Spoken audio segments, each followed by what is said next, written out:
புருஷனை அவ காப்பாத்தனான்னு நம்பி வேலைக்கு சேர்த்த. ஆனா இப்ப அவளே உன் புருஷனோட உசுருக்கு யமனா வந்து நிக்கிறா. சரியான நேரத்துல நாம போய் பார்க்காம விட்டிருந்தோம், என்ன ஆயிருக்கும்? நினைச்சு பார்க்கவே பயமா இருக்கு. இவங்கெல்லாம் சும்மாவே ஆடுவாங்க. இப்ப வாணி சலங்கையை வேற கட்டி விட்டுட்டா, வாணி திரும்பி வரத்துக்குள்ள அவ்வளவு ஒரு வில்லியாவே மாத்திருவாங்க. பொதுவா வேலைக்கு சேரும்போது சில பேர் ஓவர் பெர்ஃபார்மன்ஸ் பண்ணி முதலாளியே கவர் பண்ணுவாங்க. நம்பி வேலை கொடுத்ததுக்கு அப்புறம் அவங்க புத்திய காட்டுவாங்க. வாணி அந்த மாதிரி பொண்ணுதான் ஆண்டி. நீங்க தான் அதை புரிஞ்சுக்கல.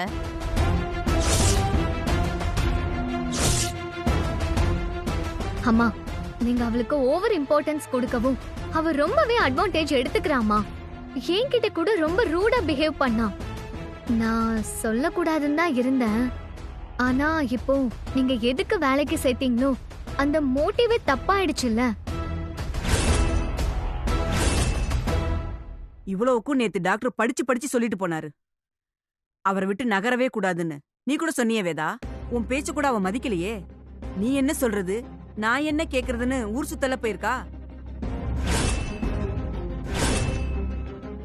அவ இந்த வீட்டு முதலாளி மாதிரியே நடந்துக்கிறான். என்னமோ அவ சொல்றதான் நம்ம கேட்கணும் அப்படிங்கிற மாதிரி நினைச்சிட்டா. மொத்த குடும்பமும் வாணியை ஒடிச்சு கட்டுறதுல குறியா இருக்காங்களே. இவங்க கிட்ட இருந்து அவ எப்படிதான் தப்பிக்க போறாளோ. எங்க போயிருக்கான்னு தெரியல. அவ வந்துட்டோம், அதுக்கப்புறம் என்ன ஏதுன்னு விசாரிச்சு முடிவு எடுக்கலாம். ஏன் அவசரப்பட்டு தப்பா முடிவு பண்றீங்க? விஜய், என்னடா பேசுற நீ? இல்லம்மா, அவ இது வரைக்கும் எந்த தப்புமே செஞ்சதில்ல. அதையும் மீறி தப்பு நடந்தாலும் ஸ்ட்ராங்கான ஒரு ரீசன் இருக்கும். அவளுக்கு இந்த வீட்ல என்ன வேலை?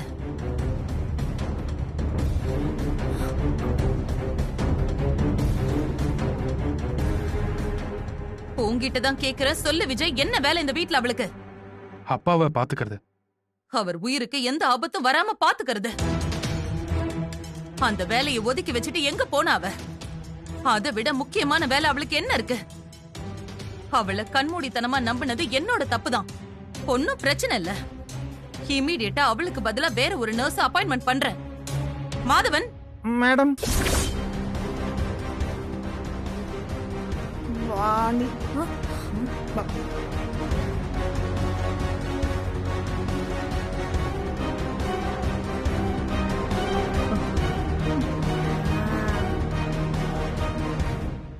எங்க போன வாணி? ஏன் இப்படி பண்ற? கொஞ்ச நேரம் கவனிக்காம விட்டிருந்தா அப்பா உயிருக்கு ஆபத்தா இருக்கும். என்னாச்சு? என்னாச்சா? உன்னால அவர் உயிரே போக பாத்துச்சு. ஆக்சிஜன் மாஸ்க் ரிமூவ் ஆயிருந்துச்சு வாணி. மேடம் பார்க்கலனா ஏதாவது அசம்பாவிதம் நடந்திருக்கும். மாஸ்க் ரிமூவ் ஆகி இருந்துச்சா? ராத்திரி ஊர் சுத்திட்டு வந்து குடும்பத்துல வருமேன்னு ஒரு கதை சொன்னேன். அத்தையும் பாவன் உன் மேல இறக்கப்பட்டு அதை நம்பினாங்க. இப்போ பகல்ல ஊர் சுத்திட்டு வந்திருக்க. இப்போ இதுக்கு என்ன கதை சொல்ல போற?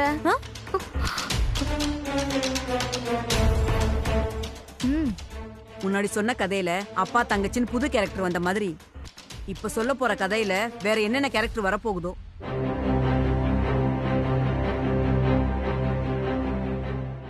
செத்து போனதா சொன்னாலே அவங்க அம்மா அவங்கள உயிரோட கொண்டு வருவா. ஹாஸ்பிட்டல்ல சீரியஸா இருக்காங்கன்னு சொல்லுவா. அத வச்சு இன்னும் சிம்பத்தி கிரியேட் பண்ணுவா. கண்டிப்பா சொல்லுவா மேகனா. ஆனா இவ என்ன காரணம் சொன்னாலும் அம்மா நம்ப மாட்டாங்க. கண்டதையும் குளிப்பாட்டி நடு வீட்டுல வச்சா அது புத்தி குப்பைக்கு தானே போகும்னு சொல்லுவாங்க. அந்த மாதிரி தான் இருக்குது இவ பண்றதும். வேதா உன்னை எவ்வளவு நம்புனா? அவளுக்கு போய் இப்படி ஒரு துரோகத்தை பண்றதுக்கு எப்படி உனக்கு மனசு வந்துச்சு?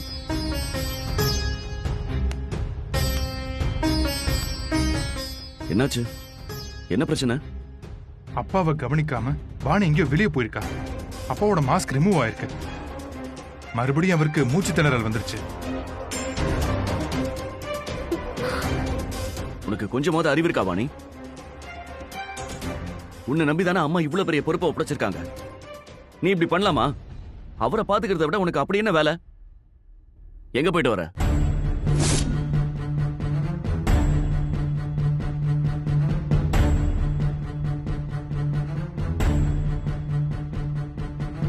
மாதவன், மேடம். அவ கணக்க செட்டில் பண்ணி அனுப்பிடுங்க. Okay madam.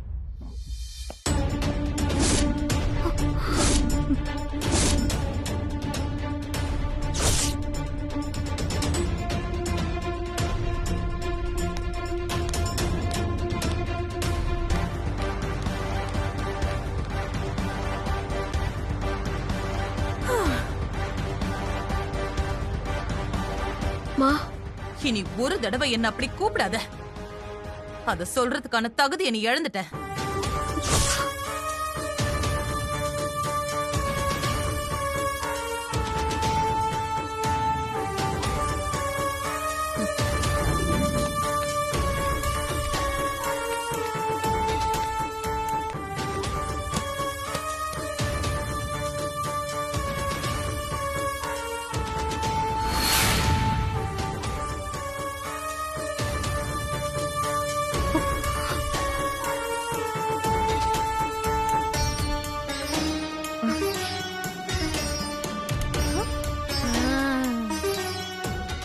என்ன பாத்துட்டு இருக்க? எடுத்துட்டு கிளம்பு.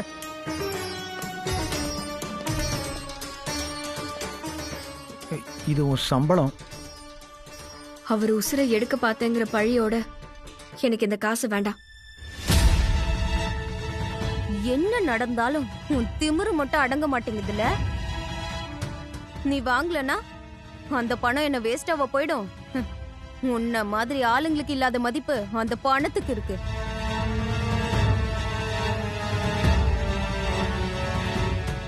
அத தூக்கி போட்டா உன் இடத்துல வேலைக்கு வரதுக்கு 1000 பேர் கியூல நிப்பாங்க. அந்த 1000 பேர்ல ஒருத்தவங்க கூட இந்த வாணியா இருக்க மாட்டா. Get out. இதுக்கப்புறம் ஒரு வார்த்தை பேசுன, இங்க நடக்கிறதே வேற. வெளியே போ. இனி உன் பஞ்செல்லாம் இங்க செல்லுபடியாகாது. கிளம்பு. சொல்லிட்டே இருக்க, போடி.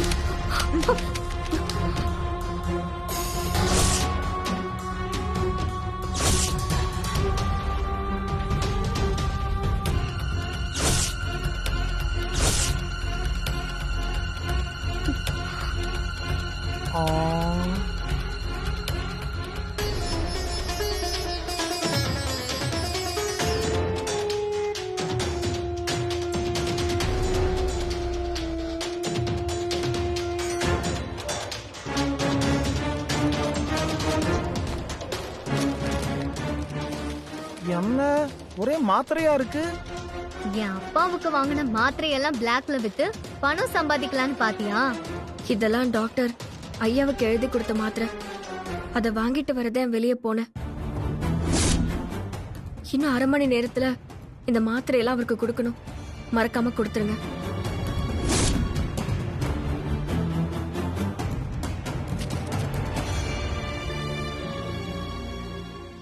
இவ இதெல்லாம் எப்ப வாங்கினா?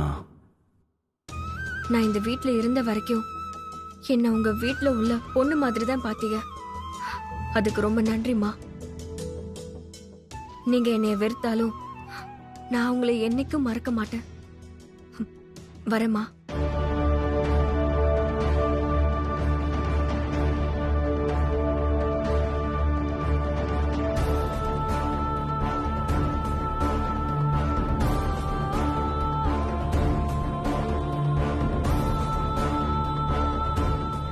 நில்லு.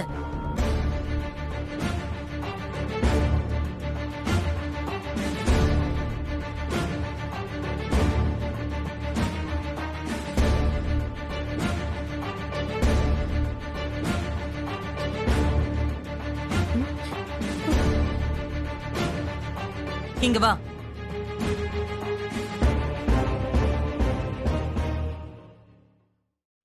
இந்த ட்விஸ்டை யாருமே எதிர்பார்த்திருக்க மாட்டாங்க. இங்க பாரு வேதா, இவ என்ன காரணம் சொன்னாலும் இவ பண்ணது பெரிய தப்பு. இவளை மன்னிக்காத. நீ பண்ணது மன்னிக்க முடியாத குற்றம்தான். ஆனா அதுக்கு நீ சொல்ற காரணம் சரியா இருக்கு. போச்சு, கவுத்துட்டா. என்னம்மா காரணம்? மருந்து வாங்கணும்னா வீட்ல யாருக்கிட்டயாவது சொல்லிருக்கலாமே. இங்க வாங்கிட்டு வர ஆளா இல்ல. இவ எதுக்கு போகணும்? இதுவும் டிராமா தாமா. அவளை நீ நம்பாத. எல்லாருமே வேலையா இருந்தீங்க. மெடிக்கல் பக்கத்துல இருந்துச்சு, அதனால தான் நான் போனேன். போகும்போது டாக்டர் கிட்ட கூட ஒரு வார்த்தை கேட்டேன். ஆக்சிஜன் மாஸ்க் போட்டிருக்கும் போது ஒன்றும் பிரச்சனை இருக்காதுன்னு சொன்னாரு. 10 நிமிஷத்துல வந்துடலான்னு தான் போனேன். மெடிக்கல்ல கூட்டமா இருந்துச்சு, அதே லேட் ஆயிடுச்சு. டாக்டர் கிட்ட பேசுனியா? ஆமாம்மா. மாதவன், மேடம். டாக்டருக்கு கால் பண்ணுங்க.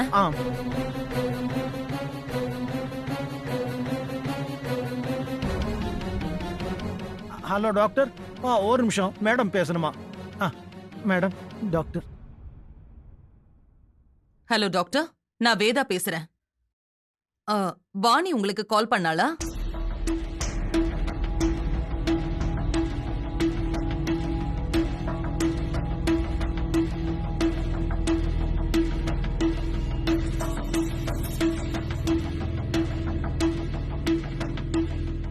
ஆனா நீங்க வீட்டுக்கு வந்துட்டு போகும்போது என்கிட்ட அத பத்தி சொல்லவே இல்லையே.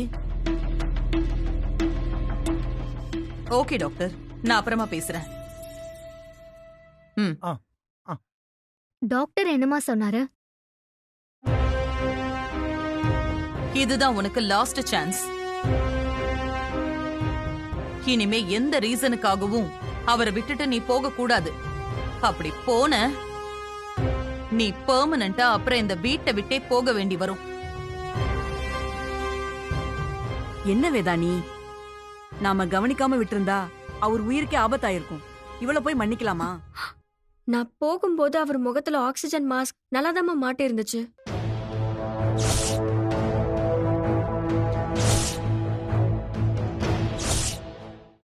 அதுக்கப்புறம் மாஸ்க் கலண்டிருக்குன்னா யாரோ கழட்டிதாம்மா விட்டுருக்கணும்.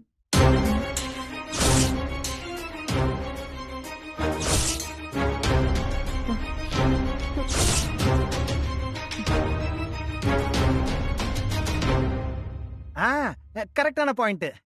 ஆமா, அவர் முகத்துல இருந்த மாஸ்க் எப்படி கழண்டுச்சு? அது அது அப்போ புரண்டு படுக்கும்போது கலந்துக்கலாம்ல வேதா. அத்தை, அப்பா கோமாவுல இருக்காரு. அவரால் எப்படி புரண்டு படுக்க முடியும்?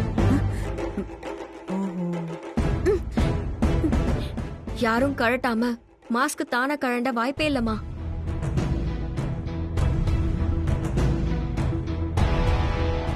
அந்த தப்ப யாரு செஞ்சிருப்பாங்கன்னு கண்டுபிடிங்க. இல்லனா இது என்னைக்கா இருந்தாலும் நமக்கு ஆபத்தா வந்து முடிஞ்சிரும். அந்த தப்ப யாரு செஞ்சிருந்தாலும் அவங்களுக்கு நான் கொடுக்கிற பனிஷ்மெண்ட் ரொம்ப பெருசா இருக்கும்.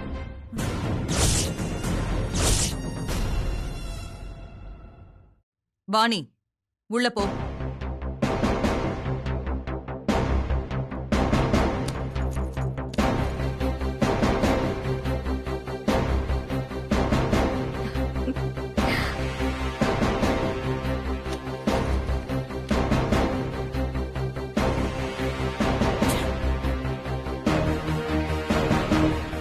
திரும்பவும் உள்ள வந்துட்டாளே.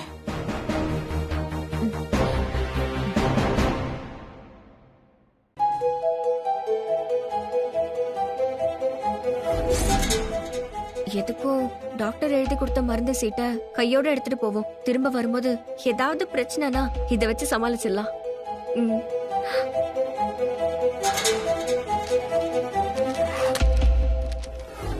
சொல்லுங்க மேடம். இதுல இருக்கிறத கொஞ்சம் கொடுங்க. கொடுங்க.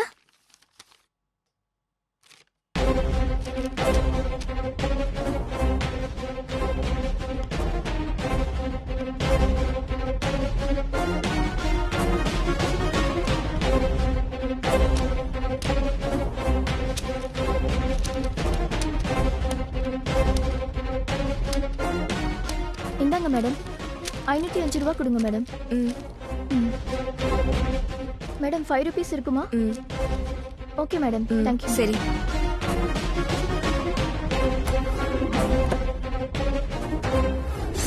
கட்டின புருஷன்னு உங்க பையனை நம்பி போனதுக்கு நல்ல பாடம் கத்து கொடுத்துட்டாரு மாமா. நான் கொஞ்சம் சுதாரிக்காம இருந்திருந்தேன், அவ்வளவுதான். இனிமே இந்த வீட்டுக்கு வாணிங்கிற பேர்ல கூட வர முடியாம போயிருந்திருக்கும். நல்ல வேளை நான் தப்பிச்சேன்.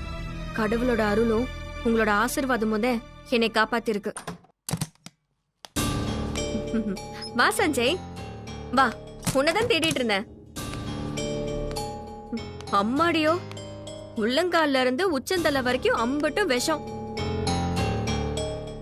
எவ்வளோ ட்ரிக்கா என்னை வீட்டை விட்டு துரத்த பார்த்த. இன்னைக்கு நீ தப்பிச்சிருந்தாலும் என்னைக்காவது ஒரு நாள் அது நடக்கதான் போகுது. அப்படி நடந்தா நான் மட்டும் போக மாட்டேன், உன்னையும் சேர்த்து என் கூட கூட்டிட்டு போயிடுவேன்.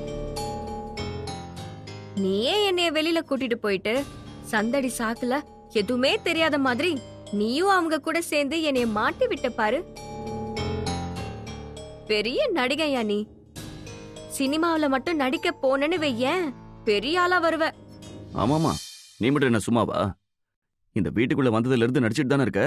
நான் என் வாழ்க்கையை காப்பாத்திக்கிறதுக்காக நடிக்கிறேன் சஞ்சய். ஆனா நீ என் வாழ்க்கையை காலி பண்றதுக்காக நடிக்கிற.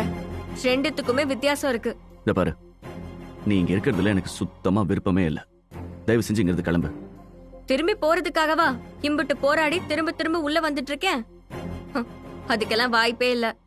நீ பண்ண வேலைக்கு மாமா மட்டும் நல்லபடியா இருந்தாருன்னு வெயி, உன் கண்ணத்தை பழுக்க வச்சிருப்பாரு. அவர் ஏன் அப்பா, எனக்கு தான் சப்போர்ட்டா இருப்பாரு.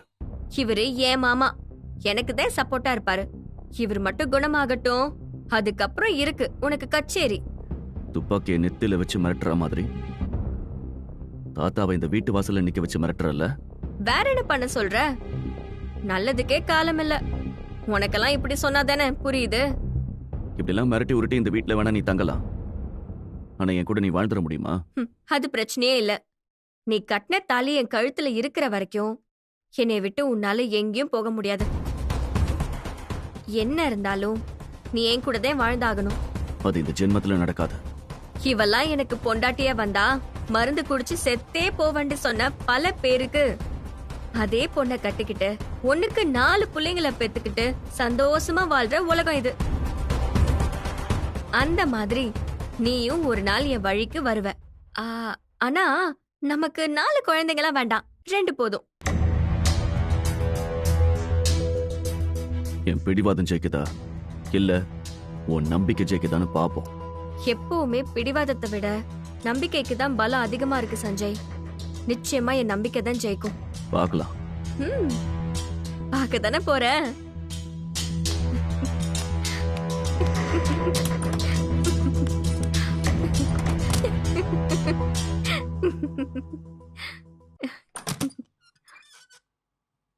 அம்மா, நீ எப்ப மெடிக்கல் ஷாப்புக்கு போய் டேப்லெட்ஸ் வாங்கின? அத தெரிஞ்சாதான் நீ என்னை வீட்டை விட்டு துரத்திடுவியே.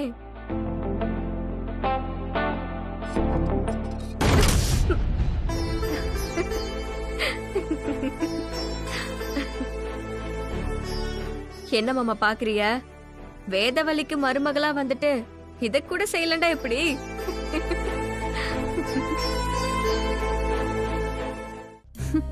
அது பாரு. அதுவா?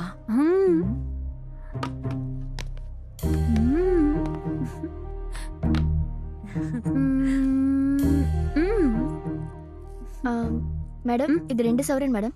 இது 4, இது 6. மேடம், இது பாருங்க. வச்சு பாருடி.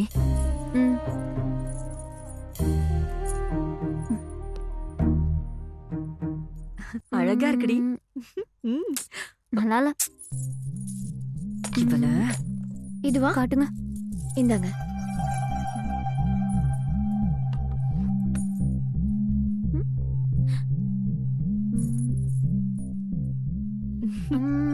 நல்லாவும் இருக்கு. ஆனா என்னன்னு பார்க்கலாம். இது பாருங்க மேடம்.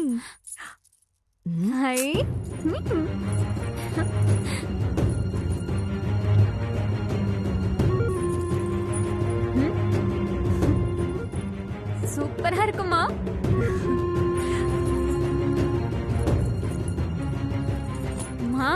எனக்கு இது ரொம்ப பிடிச்சிருக்கு. நான் இதே எடுத்துக்குவா. இது எத்தனை சவரன்? இது 6 சவரன் வரும் மேடம். ஐயோ, 6 சவரனா? விலை எம்பிட்டு இருக்கும்? ஒரு 3,10,000 ரூபாய் வரும். ஏ சுமதி, நம்ம கிட்ட அம்பிட்டு காசு இல்லையடி. ஒரு 2 சவரன்ல பாத்து எடுத்துக்கிறியா? எனக்கு இதாம்மா வேணும். வாங்கி தருவியா மாட்டியா? ஏய், எனக்கு வாங்கி தர ஆசைதாண்டி, ஆனா காசு இல்லையே.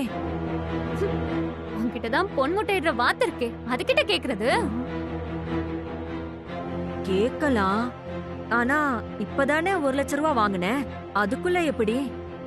மா, இப்படி எல்லாம் பாவம் பார்த்தா நம்மளால பொழைக்க முடியாது. நீ கேளு.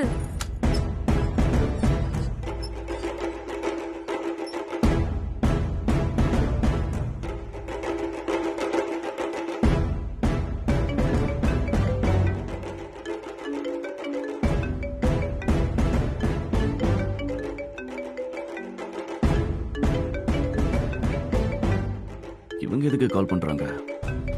இப்பதானே 1 லட்சம் பணம் கொடுத்தேன். ஒரு தாலியை கட்டிட்டு நான் படுற பாடு இருக்கே.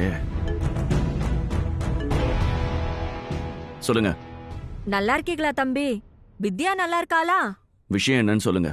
ஒண்ணு இல்ல தம்பி, ரொம்ப நாளைக்கு அப்புறம் நகை கடைக்கு நகை எடுக்க வந்தேன். விலைவாசியில கண்டபடி ஏறி கிடக்கு. 5 வருஷத்துக்கு முன்னாடி 1 லட்சத்துக்கு எடுத்த நகைய இப்ப 3 லட்சம் சொல்றாங்க. நானும் பழைய நினைப்பிலேயே வந்துட்டேன். இப்ப அதுக்கு நான் என்ன பண்றது? ஒண்ணு இல்ல தம்பி, நகை எடுக்க ஒரு 3 லட்சம் கம்மியா இருக்கு. நீங்க கொஞ்சம் அனுப்பி விட்டீங்கன்னா. என்ன விளையாடுறீங்களா? அன்னைக்கு ஏதோ போனா போகுதுன்னு 1 லட்சம் ரூபாய் கொடுத்தேன். திரும்ப திரும்ப வந்து பணம் கேட்டுட்டு இருக்கீங்க. இல்ல என்ன பார்த்தா உங்களுக்கு எப்படி இருக்கு? தப்பு செஞ்சு அதை மறைச்சிட்டு வாழ்றவங்களுக்கு இம்புட்டு கோவம் வரக்கூடாது தம்பி. உங்களுக்கு போன் பண்ணதுக்கு பதிலா உங்க அம்மாக்கு நான் போன் பண்ணிருந்தா உங்க நிலைமை என்ன ஆகுறது?